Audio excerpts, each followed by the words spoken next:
เอาพี่น้องเนาะกับตักทายสบายดีพ่อแม่พี่น้องเบิดสุขุสุคนพี่น้องเลยตื่นมาเมื่อนี้ก็โอ้ได้รับข่าวดีเมื่อคืนนี้บ่เตียงนอนเบิ่งคลิปนะพี่น้องเนาะทาง อาจารย์เก่งกาจเพิ่นพี่น้องเพิ่นก็ไปฮอดถ้ำเป็นที่เรียบร้อยแล้วพี่น้องเนาะเดี๋ยวบ่เตียงสิเอาคลิปให้เบิ่งนี่ล่าสุดเลยพี่น้อง1 ชั่วโมงเนาะเดี๋ยวบ่เตียงสะท้อนแสง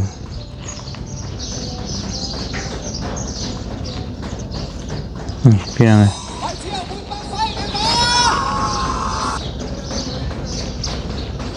เพิ่นนั่งเว้ากันอยู่หน้าถ้ำ แต่ว่าเพิ่นก็ยังทันได้ลงมือแบบว่าอีหยังมากมายนะพี่น้องเห็นเนาะคือเพิ่นทันได้ลงมือลงถ้ำลงหยังเพราะเพิ่นประเมินเบิ่งตอนนี้เพิ่นยังย่างเบิ่งรอบๆว่าประเมินความเป็นไปได้ว่ามันสิเป็นจังใดสิจังใดพี่น้องก็ติดตามไปนำกันเนาะแล้วบ่เตียงก็สิขึ้นไปสมทบอีกแห่งนึงก็อยากไปแต่ว่ากระซ้อยยังเพิ่นบ่ได้ลายไปไหนดอกเพราะว่าเฮาบ่ได้เชี่ยวชาญด้านกู้ภัยเด้พี่น้องเนาะก็มีแต่ว่าไปช่วยซื้อแนวกินแนวอยากบ่เนาะไปสู่เพิ่นกินหรือว่าไปช่วยรักๆก็อยากไปเบิ่ง2ครอบครัวนั้นพี่น้องบ่คิดว่าเตียงอยากไปคืออีต้น2แม่ลูก3แม่ลูกนั่นแหละผู้ใหญ่ก็อยากให้ไปเบิ่งอีต้นลายเดี๋ยวไปให้อัปเดตเบิ่งความชีวิตการเป็นอยู่ของเพิ่นและสิเป็นแนวใดเนาะเพราะว่าเพิ่นก็มาเอาผัวต่างบ้านต่างเมืองเบิ่งแล้วก็อีต้นนะพี่น้องเราอยู่แข่งหัวพันแล้วมาเอาผัวอยู่แข่งเชยสมบูรณ์ก็ไกลกันเติบมันคนละแข่งคนละจังหวัดนะถ้าเป็นฝั่งไทยก็คนละจังหวัดแล้วบัดนี้มาอยู่น้ำปูน้ำยาเนาะสมมุติว่ามีแต่พี่น้องทั้งผัวแล้วก็บ่ฮู้ว่าสิเป็นแนวใดละสมมุติว่าขอโทษนำแต่สมมุติว่าผัวเราบ่ได้ออกมาเลยก็จักสิเฮ็ดแนวใดพี่น้องเนาะอันนี้เว้าแค่สมมุติเพราะว่ามันก็หลายมื้อแฮงเลยนะแต่เฮาก็บ่สิ้นหวังดอกหาต่อไปนั่นแหละพี่น้องในใจก็ภาวนาอย่าให้เห็นอย่าให้พ่อนั่นแหละแต่บ่ฮู้ว่าสิเป็นแนวใดอีต้นเราอยู่เดี๋ยวก็สิไปเบิ่งว่าเตียงก็สิซื้อนมเล็กตะซอยนมพวกนี้บำรุงอย่างต่างๆและไปให้เราแล้วก็ไปสู่ลูกเรากินไว้พอเลี้ยงเพิ่นใหญ่แหละ เนาะอย่างหน่อยเงินคำก็มีผู้ไปซอยอยู่พี่น้องเอ้ยก็น่าสิโอเคนะก็น่าสิพอเพียงสำหรับการชีวิตการเป็นอยู่แต่ว่าเฮาก็บ่ฮู้ว่าสิเป็นแนวใดอีกได้พี่น้องเอ้ยเนาะเพราะว่าบ่ฮู้ว่าเงินคำนั่นทางแบบใดสิจังใดนะเฮาก็ยังบ่ฮู้เนาะพี่น้องเอ้ยเพราะว่าอยู่บนเรือนซ่านก็อยู่จักอยู่แบบใดอยู่ดินดอนตอนหญ้าอันทางปู่ย่าพี่น้องบ่รู้ว่าจังใดหรือว่าดินดอนเพิ่นเองเรือนซ่านก็ต้องขึ้นไปเบิ่งก่อนเดี๋ยวบ่เตียงก็สิขึ้นไปเบิ่งพี่น้องเอ้ยมื้ออื่นพาตู้แม่ไปฟอกไตแล้วกลับมาแล้วก็จังสิถ้าไหวก็สิขึ้นเลยถ้าบ่ไหวก็แม่นรอมื้อวันพุธเนาะแต่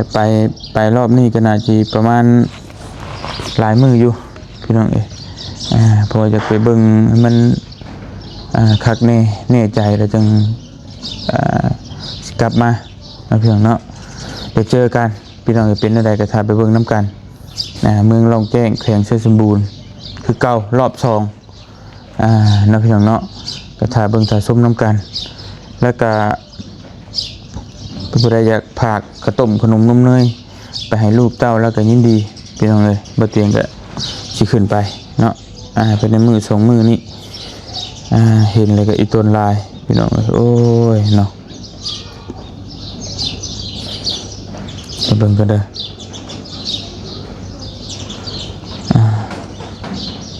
พอดีทางบ่เตียงเองก็มีภารกิจอยู่ทางเชโปนเนี่ยแต่ว่าสิไปพี่ก่อนนะเพราะมันก็เร่งด่วนเนี่ยจักหน่อยพี่น้องเนาะ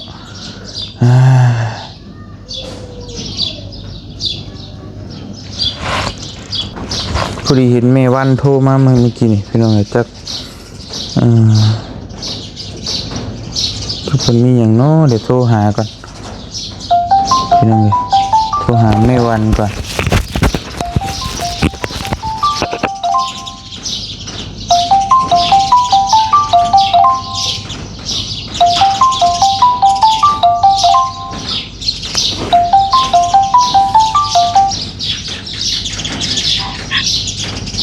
ครับสวัสดีครับแม่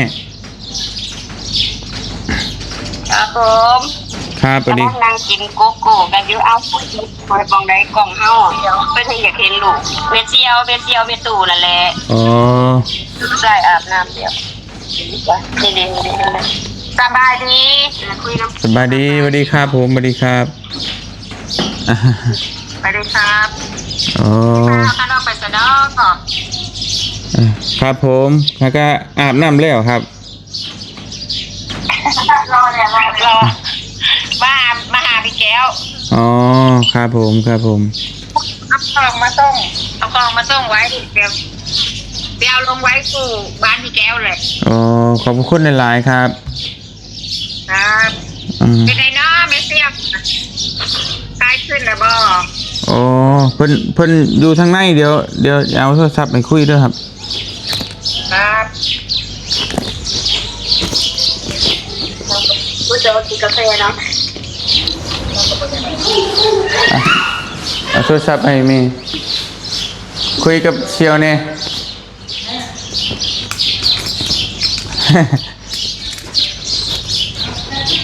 ทาง FC ฝั่งไทยเพิ่นโทรมาหาพี่น้องเนาะก็เป็นคนรู้จักกันแล้วก็เป็นFC แรกๆเป็น FC บ่เตียงแล้วก็มาเจอแม่บ่เตียงอยู่เพื่อนแม่วันแล้วเพิ่นก็นับถือกันฮักแพงเพิ่นเอิ้นกันว่าเซี่ยวเพิ่นก็เลยเอาของมาให้แล้วก็โทรมาดินน้ำเนาะก็ประมาณนั้นพี่น้องมีจะมาเว้าเรื่องต่อเรื่องสิไปถ้ำเฮาพี่น้องเอ้ยก็บ่เตียงสิเดินทางประมาณ2-3 คนนี่บ่เดี๋ยวฟังเบิ่งพี่น้องว่าสิมีไผไปนำนี่น่าจะเบาเหย้านี่ก็ไปแน่ๆอยู่แล้วเดี๋ยวฟังเบิ่งแล้วก็สิมีไผเซอร์ไพรส์เพิ่มเติมอีกก็จังว่ากันเนาะพี่น้องเนาะเดินทางตอนแรงๆนี่ก็อันตรายอยู่พี่น้องทางโหดหลายเดี๋ยวฟังเบิ่งถ้าว่ามันเนี่ยก็น่าจะไปวันพุธเพื่อเตรียมเครื่องเตรียมของอย่างต่างๆแล้วพี่น้องเนาะเดี๋ยวบ่เตียงก็สิเดินทางขึ้นไป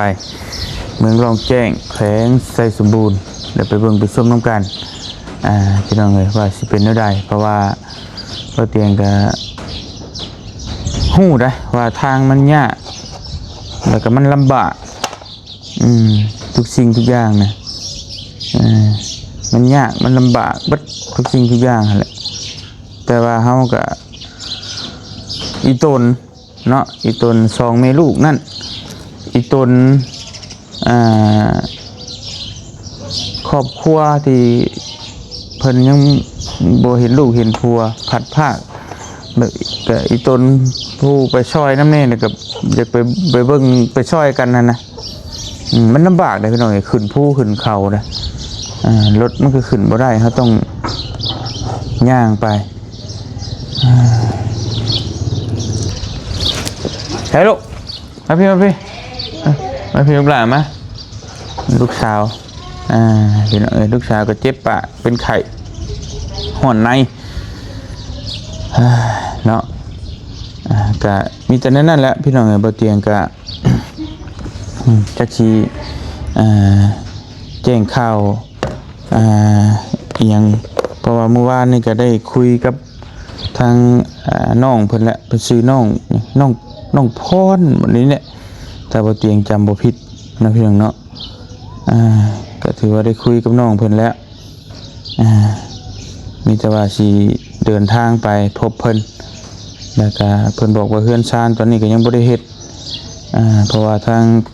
เพิ่นนี่ก็บ่มีกระจิตกระใจว่าสิไปเฮ็ดเฮือนเฮ็ดชานเพราะว่าผัวก็ยังได้ออกมาคือบ่เตียงว่าและจักสิแนวใดอีกเพราะว่าผัวออกมาแล้วก็ยังว่าแต่สมมุติว่าเนาะถ้ามันผัวบ่ได้ออกมานี่ก็จักสิแนวใดจักสิอยู่บ้านนั้นต่อหรือว่าอยู่ไปกลับไปอยู่บ้านเกิดแล้วมันก็ยุ่งยากหลายอย่างหลายแนวอยู่เลยพี่น้องจักสิเฮ็ดแนวใดก็อีตุนเพิ่นอยู่เนาะมีแต่ว่าฟังข่าวไปน้ำกันบ่เตียงก็สิอัปเดตให้พี่ให้น้องเบิ่งถ้าผู้ใดอยากติดตามข่าวสารทางเมืองร่องแจ้งก็คอมเมนต์บอกนี่พี่น้องเอ้ยบ่เตียงก็สิได้ฮู้ว่าพี่น้องคิดเห็นคือกันกับบ่เตียงบ่เนาะที่บ่เตียงไปเมืองร่องแจ้งในรอบนี้พี่น้องอยากฮู้ว่าพี่น้องคิดคือกันบ่บ่เตียงก็อยากฮู้พี่น้องเอ้ยเนาะอย่างน้อยก็พอได้ว่าFC ก็คิดเห็นนำเห็นนำคือกันพี่น้องเนาะถ้าได้กินข้าวแล้วบ่ลูกครับยังอยู่ครับแม่ครับกำลังสิรอแต่ละบ่ขอบคุณครับขอบคุณครับเอาเดี๋ยวปฏิปากไว้น้ำแม่นี่ล่ะจังมาแวะเอาเป็นย่ามว่างก็จังมาจ้าขอบคุณหลายๆเด้อครับแม่เด้อครับขอบคุณหลายๆจ้าใส่ได้กระดาษคุ้มครองเด้อครับผมสาธุครับสาธุขอบคุณครับขอบคุณครับยอดเทวดาเป็นตัวเทวดานี่เด้อลูกจ้าขอบคุณครับแม่ครับสวัสดีครับยายจะดียายอะไรล่ะพี่น้องเนาะทางเมวันพี่น้องเลยเพิ่นเมเพิ่นเอาของมาให้จะมีแต่เอาเป็นว่าเดี๋ยวเบิ่งวันพุธซะพี่น้องเลยเดี๋ยวบ่เตียงก็สิเดินทางเพราะว่าวันค้านนี่ยันกลับมาค่ำก็ยันบ่ทันอีกคือเก่าวันพุธออกไปตะเวียงตะเวนเดินทางไปตะเวียงตะเวนเนาะเพื่อไปฮอดก็ดึกบ่ฮู้ว่าสิไปฮอดหรือบ่พี่น้องเอ้ย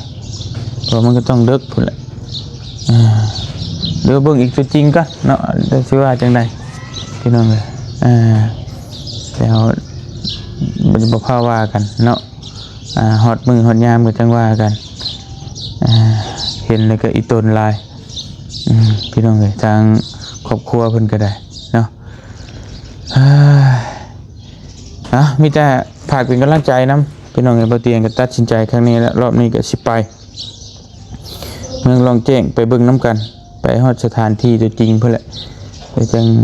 ไปฮู้ว่าเป็นแนวใดพี่น้องเอ้ยไปเบิ่งตัวจริงน้ำกันนะพี่น้องเนาะจังได๋ก็ขอบคุณขอบใจขอบบุญขอบคุณหลายๆทาง FCเบิดสุขุทุกคนที่ติดตามตลอดแล้วก็ฮักแพงพี่น้องให้อยู่ดีมีแห้งเบิดสุขุทุกคนบ่ว่าเบาเตียงสิไปทางใดขึ้นรถลงเรือขึ้นเหนือล่องใต้พี่น้องก็ติดตามโดยตลอดมาขอบบุญขอบคุณหลายๆให้อยู่ดีมีแห้งเบิดสุขุทุกคนพี่น้องเลยเนาะทางผู้เบิ่งแล้วก็ผู้ไปขอบมกขอบใจหลายๆบ่มีคำอื่นใดที่ขอบใจพ่อแม่พี่น้องติดตามให้กำลังใจโดยตลอดมาและสิ่งสำคัญสุดก็คือบ่ข้ามโฆษณาพอได้เบาเตียงได้มีเงินเติมน้ำมันอันนี้ขอบคุณจากใจอีหลีเรามกขอบใจขอบคุณหลายๆเด้อเนาะสาธุขอบใจหลายๆไปเบาเตียงไปเวียกก่อนมื้อนี้ก็เดี๋ยวจังว่ากันเรื่องเดินทางเนาะบ๊ายบาย